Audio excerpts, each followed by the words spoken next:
Hey everyone, Wallke here with Electrek, and today we're reviewing the Wallke H6, a high power and high speed electric folding bike that is also a moped style bike. There's a lot going on here, let's check it out. The Wallke H6 is not your typical folding e-bike. This e-bike screams high performance. Let's take a quick look at everything you get in this thing. First of all, the bike is blazing fast. They say it gets up to 32 miles an hour or 52 kilometers per hour. It looks like it does it based on the display, but I wanted to verify that with GPS, and I could only get it up to 30 or 31 miles an hour. But I'll call that close enough.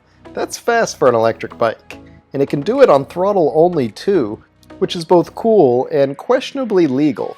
So yeah, I'm not your mom, but maybe check your local regulations on whether you're going to be able to blow past 20 miles an hour on throttle-only operation. Also, again, not your mom, but maybe try and be respectful about where you do those speeds. I'm often hitting 30 miles an hour in an empty bike lane on the side of a 45 or 50 mile an hour road, but you definitely shouldn't do those speeds in a bike lane in the middle of a city, mind you. Anyways, let's get back to the bike. That speed comes from a powerful rear hub motor rated for 750 watts continuous and 1400 watts of peak power. Yikes, that's a lot of power. And feeding that power-hungry motor is not one but two batteries. There's one visible battery and another hidden inside the frame. They're both massive by themselves at 48 volt and 17.5 amp hours. Put them together and my calculator tells me that's 35 amp hours. 35 amp hours? That's a lot. It's a total of 1680 watt hours. Enough for a real-world throttle range of likely 50 to 70 miles as long as you're not doing 30 miles an hour the whole time. If you pedal, you'll of course go even further. Then there are all the nice-to-have components. We've got hydraulic disc brakes on some of the chunkiest disc rotors I've ever seen on an e-bike. I'm pretty sure these are actually scooter rotors. There's also not one, not two, but three suspension points. It's a full suspension e-bike with an additional suspension seat post. We've also got that rear rack with a built-in seat, though it's so low that it's probably best for kids. Also, the bike doesn't come with stock foot pegs, so you're going to have to do some mighty careful balancing on the axle ends. We've also got other interesting parts too though. Did I mention those mirrors? That's another nod towards scooter parts.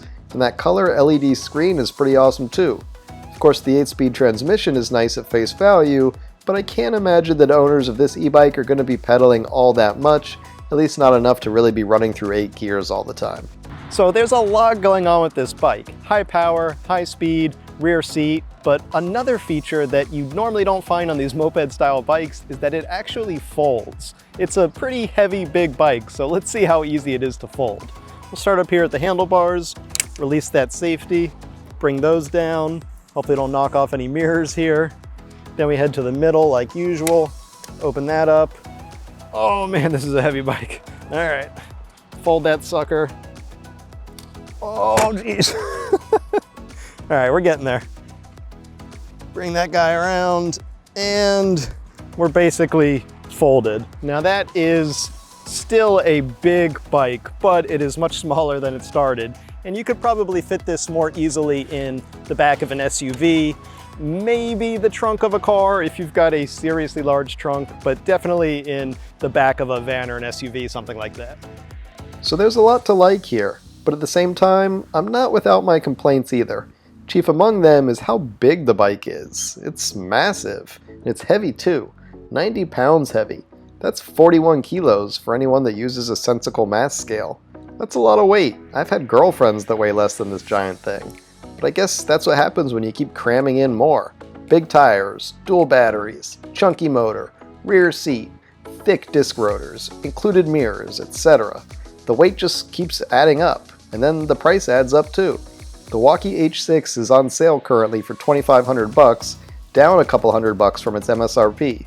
That's a lot of money. At the same time though, you do get a lot here. This is basically a moped style e-bike that just happens to fold. And $2,500 for a moped style e-bike is pretty par for the course, especially a class 3 plus moped style e-bike. The downside though is that you're working with a Chinese company that doesn't have as long of a brand history. They do have staff in California, and so someone does actually answer the phone when you call, but it's not like they have years and years of customer referrals here. So if you're willing to take a bit of a risk and you don't mind a kind of porky bike, you get a pretty awesomely performing e-bike here, and that might be enough for a lot of people.